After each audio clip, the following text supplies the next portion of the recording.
ဒီနေ့ကတော့အဖာချငားပေးထားတဲ့မင်းမင်းရဲ့အခန်းလေးတော့ကြည့်ပါပဲဖြစ်ပါတယ်။ဘာလို့လဲဆိုတော့ပဲပေးတာကိုအိမ်တစ်လုံးလည်းပေးရမဟုတ်ဆိုတော့အခန်းပေါ့ကွာ။ပထမဆုံးစသဝင်လာတဲ့ဝိုးဝါဆိုတော့ဖြစ်သွားစေရမယ်ပေါ့ကွာ။ Wow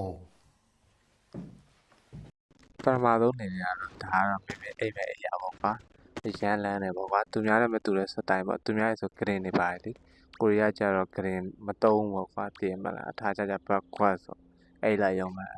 အဲ့လိုမျိုး။နေရာဒီနဲ့လိုက်ပေါ့ကွာ။အုတ်နေရနဲ့ဝင်တော့အေးရပေါ့။ပြစ်ပတ်မျက်နှာမူလိုက်မယ်ဆိုရင်လည်း romantic ဆန်ဆန်အခန်းလေးပေါ့ကွာ။ဆင်းရင်တော့ဖြည်းဖြည်းချင်းကြည်စင်ပါအပေါက်ချော်သွားရင်တော့ခြေတော့ကျိုးတတ်ပါတယ် Hi.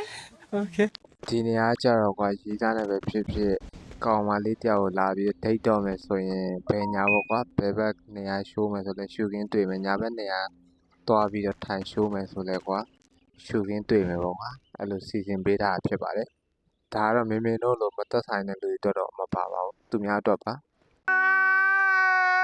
အဲ့လိုပြောလို့အဖေလေးတွေကြိတ်ပြောမနေပါနဲ့မင်းမင်းကမရတာမဟုတ်ပါဘူးမယူတာပါ Nani မရတာမဟုတ်ပါဘူးမယူတာပါお前はもう死んでいる。ဒါတော့မင်းမင်းလှဆင်ထားတဲ့ဆင်းလေးပါသူများရဲ့မြင်တော့မှဒါကြောက်တုံးနေစီထားပဲထင်လိုက်မယ်တကယ်ကမဟုတ်ပါဘူးဒါကိုတေးသေးချာချာကြောက်တုံးနေတင်ထားပါစီထားမဟုတ်ပါမြင်ဘူးလားပုံမှာစောင်းနေ Lule. ဒီဘက်မျက်နှာပြင်ပေါ်ဟာလေးတွေကတော့အတိတ်ပဲရှိတဲ့စာလေးရေးထားတာဖြစ်ပါတယ်ပထမဆုံးစာလေးကတော့သွားမဖန်နဲ့ချစ်မိမယ်အဲ့လေဒုတိယစာသားလေးကတော့အာဘွားပေါ့ဗျာနောက်ဆုံးကတော့ kiss me သူ့နောက်မကြံသေးရဲ့အဲ့နောက်မှာကျတော့မွမွတန်ဖို့ရှိရနော် You didn't have to cut me off like that